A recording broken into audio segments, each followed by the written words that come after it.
자, 문학부터 합시다.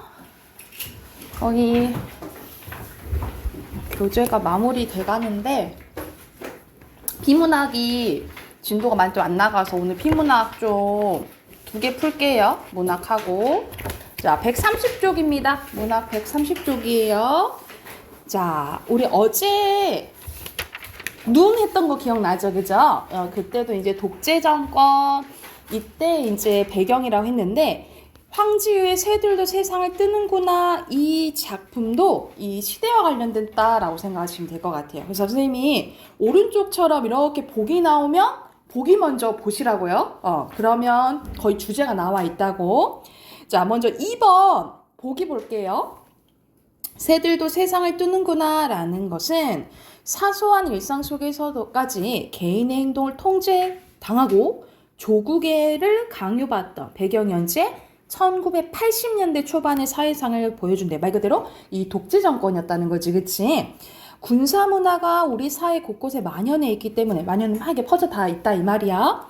시인은 자유에 대한 열망을 드러내는 동시에 억압적 현실과 그에 무력하게 순응하는 소시민의 나약함을 드러냈다라는 거. 그러니까 말 그대로 이 자유랑 민주주의를 막 갈망하지만 현실에 굴복할 수밖에 없는 모습을 이제 보였다고요. 자, 그러면 그러한 내용인지 한번 봐볼게. 자, 총 1연으로 되어 있는데 조금 길죠, 그죠? 첫 번째부터 봐볼게요. 영화입니다. 우리가 보는 영화야. 영화가 시작하기 전에 우리는 하면서 여기서는 이제 시적 화자가 우리라고 표현되어 있네, 그죠? 일제 일어나. 일제에는 다 모조리 일어났다 이 말이에요. 똑같이 우리가 다르지 않고 똑같이 하는 것을 획일화됐다라고 해요. 그래서 여기서는 획일적인 사람들의 모습이 나와 있고요. 애국가를 경청한대요. 우리 지금도 보면 애국가 엄청 막 경청하나? 그렇지 않잖아, 그치? 아까 전에 보기에서 뭐라고 했어요? 뭐가 강요받았다 했지? 조국, 애까지, 나라를 사랑하는 마음까지 강요받았다 했죠, 그쵸? 그래서 이 애국가를 경청한다라는 것은 진짜 사람들이 경청할까? 경청하지 않겠죠? 그럼 무슨 법일까? 반어법, 그렇지. 반어법이에요. 그럼으로써 뭘 드러내냐? 강요된 조국애를 드러냈다라고 보시면 돼요. 그래서 애국가의 그 가사의 구절에 뭐가 나와? 삼천리 화려강산이 나오죠, 그쵸? 삼천리가 우리는 화려한 강산 자연을 갖고 있다 이 말이야. 근데 우리 현실은 어때요? 현실은 이렇게 화려하고 좋나? 그렇지? 않잖아, 그치? 그럼 요것도 무슨 법이라고 볼 수 있을까요? 반어법, 그치? 요것도 반어법으로 볼 수 있어요. 사실은 현실은 사실 암담한 거지. 암담하고 부정적인 것을 알 수가 있겠죠. 을숙도는 이제 철새가 다니는 곳이라고 나와 있네요, 밑에. 일정한 군을 이루면서 갈대숲을 이룩하는 흰새 떼들이 자기들끼리 끼룩거리면서 웃는 거예요. 자기들끼리 낄낄대면서. 여기서는 웃는다고 표현했으니까 의인법 사용됐네요, 그쵸? 근데 이 흰새 떼들이 누굴 비웃는 거야? 우리 사람들, 획일화된 이 모습을 비웃는 거예요, 그쵸? 그래서 여기서는 현실에 대한 비판, 약간 조롱, 비웃는 거잖아. 냉소적인 태도가 드러난다라고 보시면 돼요. 1열, 2열, 3열 횡대. 우리가 보통 군사들이 막 군사들 보면 군대들 보면 막 그 열 맞춰가지고 막 다니잖아, 그치? 그래서 이것도 획일화된 모습을 알 수가 있고요. 더불어 군사문화, 군사적 분위기, 군사 문화와 그런 분위기가 드러난다라고 보시면 되겠죠. 자기들의 세상을 이 세상에서 떼어매고 이런 이 세상을 벗어나고 이 세상 밖으로 어디론가 날아가 버린대. 그러니까는 이 세상은 세모초자는 선생님이 말 그대로 자유를 억압하는 세상이라면 이 세상 밖은 말 그대로 반대 자유와 이상의 세계라고 보시면 되겠죠.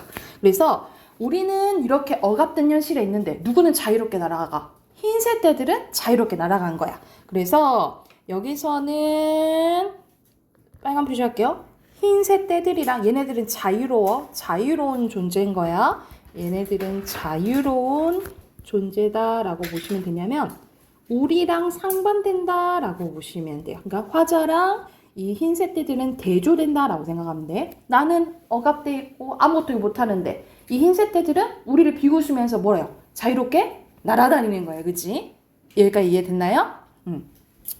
자, 우리들끼리 낄낄대면서 깔쭉대면서 우리들의 대열을 이루고 이 한 세상 떼어매고 그러니까 이 힘든 이 세상 떼어매고 이 세상 밖으로 날아갔으면 하고 바라는 거예요. 그래서 여기서는 이 부정적인 현실로에서 벗어나고 싶은 거예요. 화자는. 그래서 여기서는 부정적인 현실에서 벗어나고 싶은 화자의 소망이 드러난다라고 보시면 돼요. 나도 저렇게 흰색 떼들처럼 날아갔으면 하는 거야. 그렇게 하는데 바라는데 대한 사람 대안으로 길이 보존해서 이거는 애국가의 끝부분이다. 그치? 그렇게 애국가가 끝나면서 각각 자기 자리에 앉는데요. 근데 어떻게 앉아? 주저앉는데요. 그러니까 이렇게 벗어나고 싶지만 벗어날 수 있어? 벗어날 수가 없는 거야. 그래서 여기서는 벗어날 수 없는 현실에 대한 절망감 또는 좌절감이 드러난다라고 보시면 되겠죠. 그래서 결국 자유를 갈망하지만 현실적으로 그럴 수밖에 없는 현실에 대해서 이야기했다라고 보시면 돼요. 이랬을까요? 자, 그래서 거의 이제 주제도 똑같습니다. 주제는 암울한 현실에 대한 비판과 좌절감에 대해서 이야기했다라고 보시면 돼요. 암울한 현실에 대한 비판과 좌절감이에요.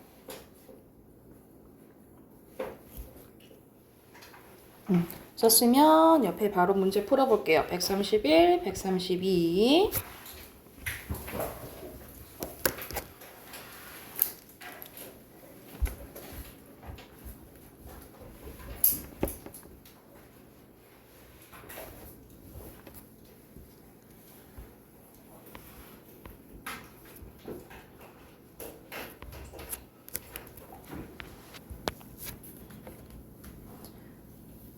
자, 답 확인해볼까요?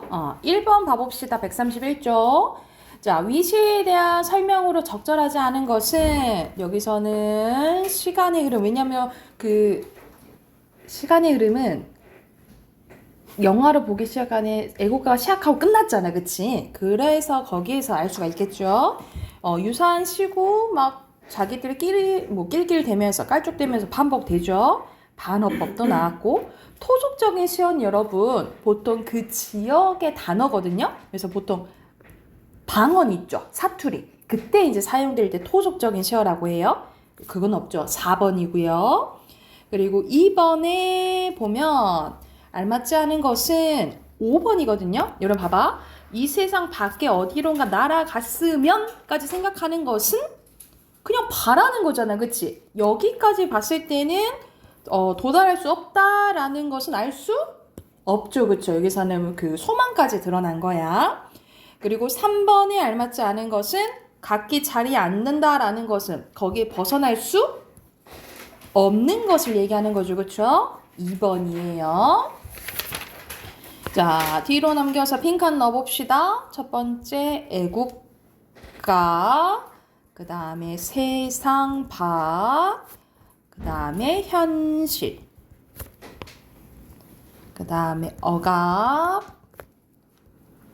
좌절, 왼쪽에 흰색 떼들, 오른쪽에 애국가. 그래서 여기서 전하고자 하는 바는 개인의 자유가 억압받는 암울한 현실에 대한 비판이에요. 자, 비문학으로 가는데 오늘은 2개 연속으로 풀게요.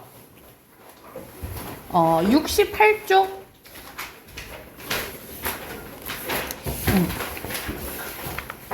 자, 68쪽부터 뒤에 보면은 이제 과학 지문 들어가거든요. 과학 지문 75쪽까지 오늘 2개 연속으로 풀게요 하고 한꺼번에 확인해 봅시다. 문단 표시하시고 푸시면 돼요.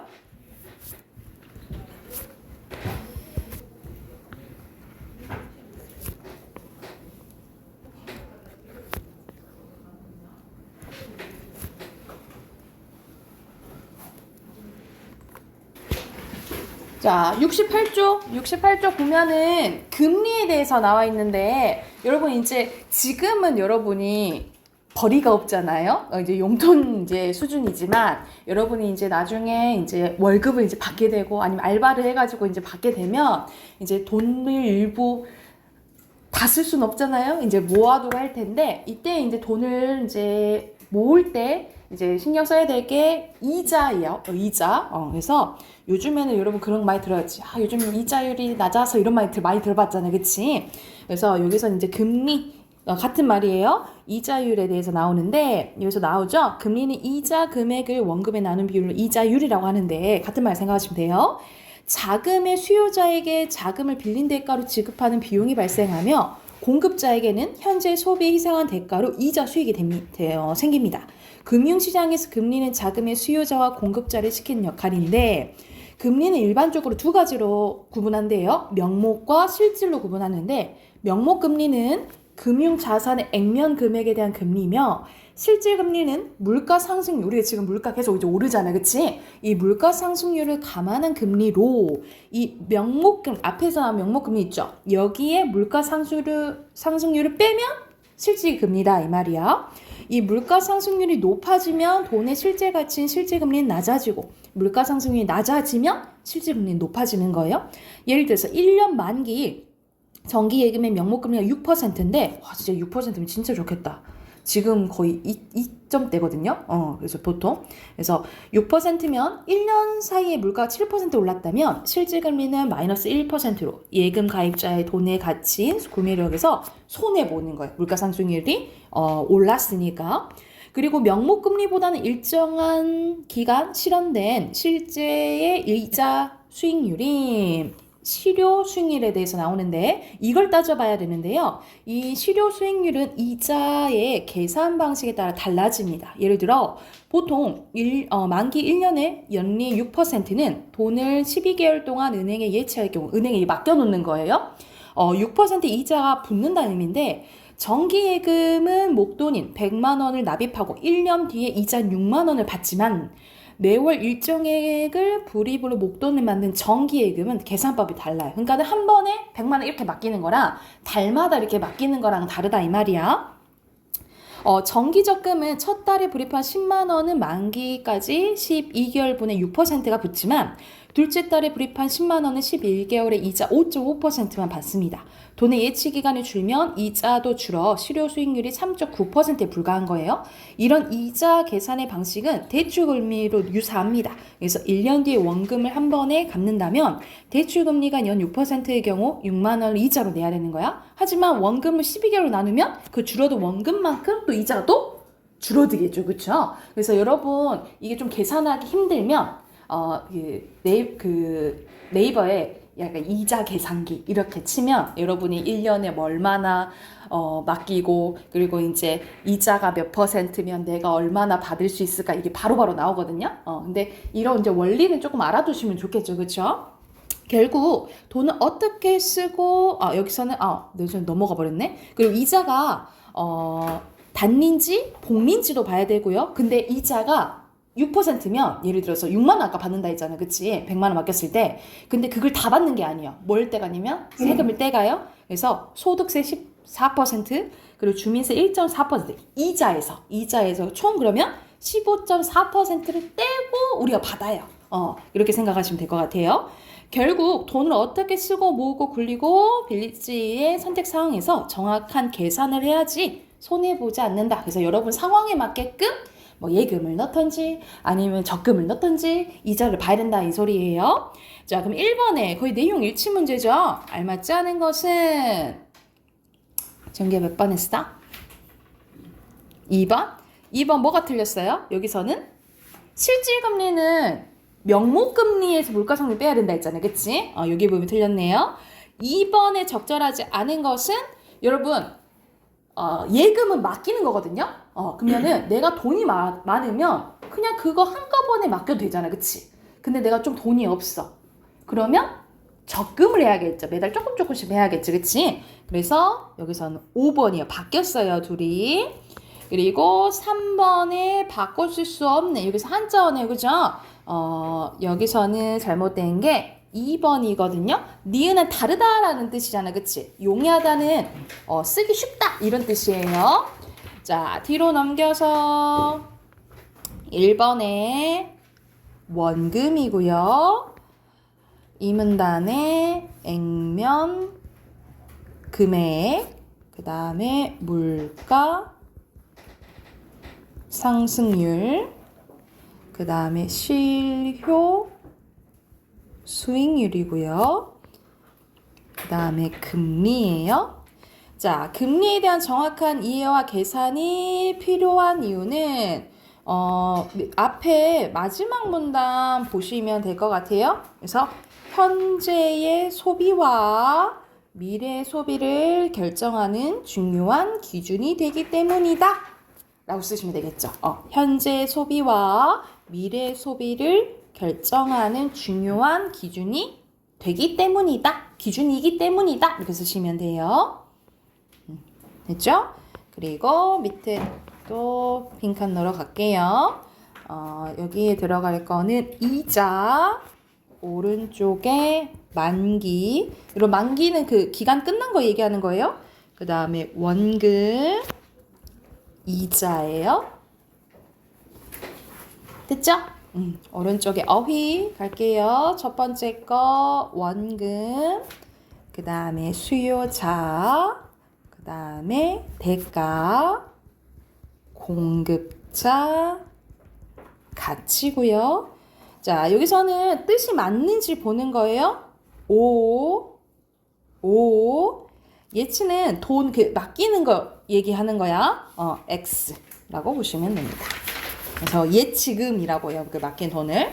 자, 이제 과학 지문 들어가요. 여기서는 우주 탐사선에 대해서 나오는데 스윙바이 원리에 대해서 나옵니다. 스윙바이에 대해서 나오는데 자, 여기서 바로 여러분 스윙바이의 개념 봐볼게요. 여러분 스윙바이는 여기 5번째 줄 말 그대로 탐사선이 행성에 잠깐 다가갔다가 다시 멀어지는 걸 얘기를 하는데요. 탐사선이 행성에 다가갔다가 멀어지는 것만으로도 어떻게 속도를 얻을 수 있는지 그 원리에 대해서 알아보재. 그래서 이해하기 쉽게 그림도 그려져 있네요. 그죠? 스윙바의 원리를 이해하기 위해서는 행성이 정지한 채로 있지 않고 태양 주위를 공전한다라는 걸 먼저 떠올려야 됩니다. 그리고 뒤에서 바람이 불면 우리가 더 빨라지는 그 느낌이 밝잖아. 그치? 그래서 외부의 영향으로 물체의 속도가 변하는 것도 기억해야 된대요. 탐사선을 행성에 접근시켜 행성의 공전을 이용하는 스윙바이는 다음 그림과 같이 나타날 수 있는데 탐사선이 막 이제 가는 거야. 이렇게 여기 이 방향으로 가는 거죠. 탐사선이 공전하는 행성에 접근하여 중력의 영향권인 중력장에 진입할 때는 이럴 때는 행성의 공전 방향과 탐사선의 진입 방향이 서로 달라서 이 탐사선의 속도 증가는 크게 증가하지는 않는다라는 거. 여기 막 들어가 있을 때는 별로 안 난다는 거지. 그런데 이 탐사선이 곡선 궤도를 그리며 방향을 바꾸어 이렇게 갈 때 가까워지잖아. 그치? 이렇게 나갈 때. 그죠? 이때 가까워지면 속도는 크게 증가된다라는 거야. 왜냐하면 탐사선이 행성에서 멀어지는 방향이 행성의 공전 방향에 가까울수록 이 스윙바이를 통한 속도 증가가 크기 때문이라는 거예요. 이 탐사선의 속도 증가에 행성의 중력도 영향을 미친다라고 생각할 수도 있는데 탐사선이 행성에 다가가 보면 행성이 끌어당기는 중력 영향으로 이 탐사선의 속도가 증가한다는 거예요. 약간 땡기는 힘이 받는 거지, 그쵸? 그러나 스윙바이를 맞춘 뒤에 탐사선의 속도 크기 변화에 행성의 중력이 영향을 미치지 못하는데, 왜냐하면 탐사선이 행성 중력의 영향권을 벗어나면 중력의 영향으로 얻은 만큼의 속도도 잃기 때문이라는 거예요. 그러니까 이렇게 멀어지면 또 속도가 느려진다는 거지, 그치? 탐사선을 롤러코스터에 비유한다면 쉽게 이해할 수 있는데, 높은 곳에서 아래쪽으로 쭉 내다 우리 속도 엄청 빠르잖아, 그치? 근데 이 낮은 지점을 지나가면 속도가 줄어드는 거랑 같다 이 말이에요. 그래서 이 스윙바이는 행성의 공전 속도를 훔쳐오는 거예요. 그런데 우리 여러분 과학 시간에 배웠지? 운동량 보존 법칙에 따르면 예를 들어서 스윙바이를 통해서 탐사선과 행성이 주고받는 운동량은 똑같다라는 거예요. 그러니까 어느 한쪽이 잃으면 어느 한쪽은 얻는 거죠, 그쵸? 양은 똑같으니까. 그래서 이 랄은 탐사선의 속도가 빨라진 것처럼 행성의 속도는 느려지는데요. 서로 주고받은 운동량은 질량과 속도 변화량을 곱한 것으로 행성에 비해 질량이 작은 탐사선은 속도가 크게 증가하지만 질량이 매우 큰 행성은 거의 영향이 없다 이 말이지, 그치? 실제로 지구와의 스윙바를 통해서 초속 8.9km 속도로는 갈릴레오 호도 로 인해 지구의 공전 속도는 조금 늦어지게 되었다라는 거죠. 근데 그게 너무 미약한 거죠. 왜냐면 지구의 질량 너무 크니까. 이해됐죠? 자, 그럼 1번에 답할 수 있는 질문이 아닌 건가? 말 그대로 나와 있지 않는 거 고르면 되는 거잖아, 그치? 그래서 여기서는 행성의 중력이 변해요. 중력은 안 변하지, 그치? 2번이에요. 그리고 나와 있지도 않고. 그리고 2번은 여기서는 속도가 쭉 빨라졌다가 좀 줄어드는 모양이죠, 그쵸? 그래프 보면. 그러면 여기서 알맞지 않은 것은? 여러분 딱 봐도 요 B랑 C랑 보면 C가 속도가 엄청 빠르잖아, 그치? 같은 거 아니죠? 4번이에요. 자, 뒤로 넘기면 OX 문제 나오네요. 자, 1문단에 활용하는 거 O, 그리고 자전이 아니라 공전이죠? X, 그 다음에 O, 그리고 행성 속도 느려지죠? X예요. 여기서 중심 내용은 스윙바이 들어가야겠지? 스윙바이를 하는 이유와 스윙바이의 원리입니다. 원리 들어가면 되고요. 자, 밑에 행성, 그 다음에 공전, 증가, 그 다음에 추진력입니다.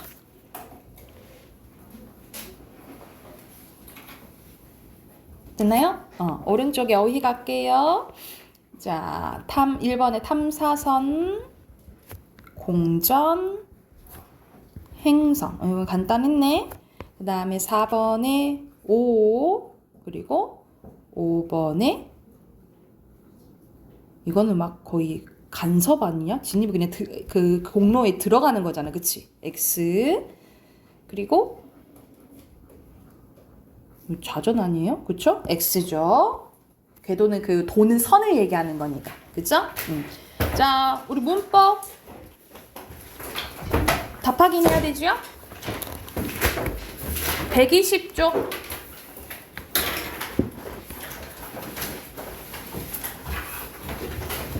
여기 답하긴 하고 우리 다음 주 토요일날 월말평가 볼 거거든요.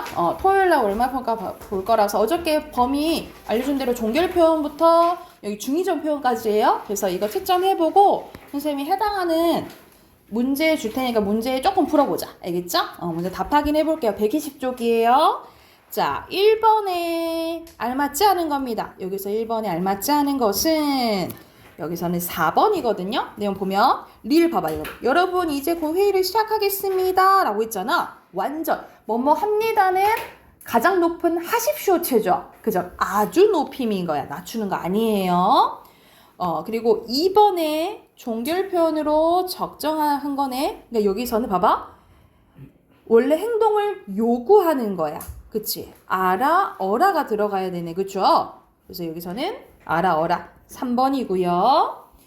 그리고 3번에 같은 유형이에요. 공공장소에서 질서를 잘 지켜야 하지 않을까? 의문문이지만 지켜라 이 말이잖아, 그치? 그러니까 말 그대로 수사 의문문 물어보는 거죠, 그쵸? 우리 의문문에는 세 가지가 있다 했지. yes or no로 대답하게 하는 것은 판정 의문문, 설명을 요구하면 설명 의문문, 그리고 대답을 요구하지 않으면 수사 의문문이잖아요, 그쵸? 대답을 요구하지 않는 것 찾아보면 되겠죠? 1번이고요. 들어준다 이 말이지. 그리고 4번에 청유형이에요. 청유형은 뭐뭐하? 뭐로 끝나야 돼? 자로 끝나야 되지, 그치? 너무 쉽다. 4번이죠. 그리고 5번 가볼게요. 5번에 여기서는 적절한 겁니다. 그럼 나머지 고쳐봐야겠죠. 딸은 특수어의. 특수어의 맞아요. 뵙다 쓰였잖아, 그치? 근데 누구 높이는 거야? 할머니 높이는 거야, 그죠? 그리고 뭐뭐 합니다. 종결함이 사용됐어요. 그러면은 강연을 높이는 거예요? 학생들 높이는 거죠, 그쵸? 땡. 그리고 주체와 관련된 말을 높여. 말을 높였죠? 그치? 말을 높이면서 누구 높이는 거야? 선생님 높이는 거죠, 그치? 이거는 무슨 높임법이야? 간접이죠? 간접 높임법이에요. 그리고 시 사용하는 거는 누구 높이는 거예요? 어머니 높이는 거죠? 그래서 여기서는 깨 할아버지 높이는 거 맞네요. 답 5번이네요. 자, 6번 갈게요. 6번에 객체 높이. 선생님 객체 높임하면 깨라 들이다 모시다 뵙다 여쭙다만 생각하면 된다 했잖아, 그치? 그럼 딱 보이죠? 깨랑 들이다 2번. 자, 그리고 7번에 과거, 현재, 미래와 관련된 거예요. 딱 봐도 여기 사건이 먼저 일어났어요. 과거, 현재, 미래죠. 그쵸? 그래서 여기에 해당되지 않은 것은 여기서는 너 그런 일로 화를 내도 너 참 못났다. 과거예요? 지금 그냥 얘기하는 거지. 이건 그냥 현재 상태에 대해서 얘기하는 거예요. 과거 아니에요. 1번이고요. 그리고 8번에 get은 여러분 보통 get은 미래지만 어떤 의미도 있다 했어. 항상 미래의 의미 아니라 추측하거나 가능성이거나 의지거나 아니면 돌려 말하기도 있거든요. 완곡한 태도. 이거와 관련된 것은 1번입니다.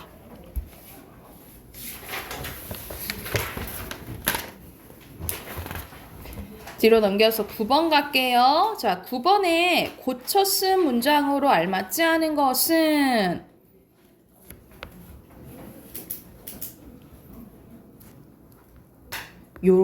여기 보여진다는 보다, 이다, 어지다에다 다죠. 이거 이중피동이죠, 그쵸?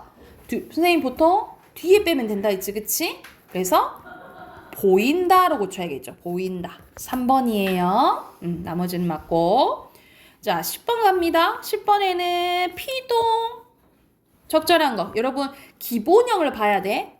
빼앗다죠, 기본형이. 근데 빼앗기다. 이거 피동인데? 이거는 능동. 능동. 그리고 숙이다. 숙이다. 숙이하다. 굽히다. 이거는 사동이네요. 답 1번이네요. 10번에 1번. 그리고 11번 갈게요. 11번에 알맞지 않은 것은 여기서는 형이 동생의 밥을 먹게 한 거야. 사동. 잡혔죠. 피동. 물이 잠겼죠. 피동. 들렸죠. 피동. 아이들에게 이야기를 듣게 한 거야. 이거는 사동이라고 보게 되겠네요. 그래서 여기서 적절하지 않은 것은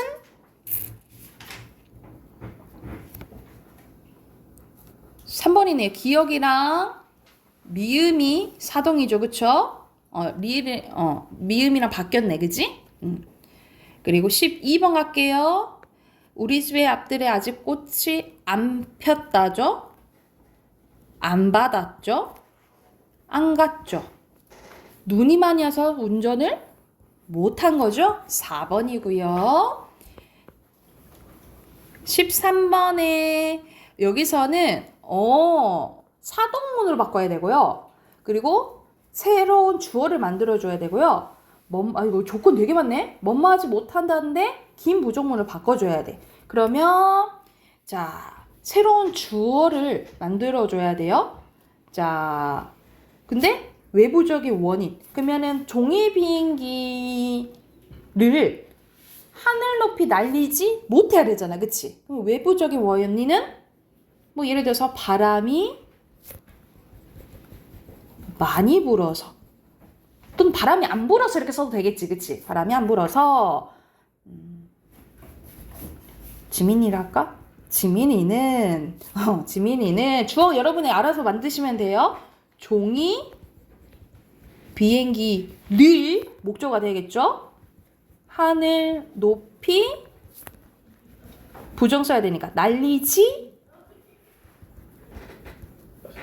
못했다. 사동도 들어가야 되고 리가 들어가야겠죠. 그쵸? 날리지 못했다. 이렇게 쓰시면 돼요. 그럼 조건이 다 맞죠. 그쵸? 이거는 외부적인 원인은 여러분이 알아서 주어도 여러분이 알아서. 근데 뒤에는 똑같아야 돼요. 오케이? 됐나요? 자, 그리고 중의적 표현 나오네. 여기서 적절하지 않은 것은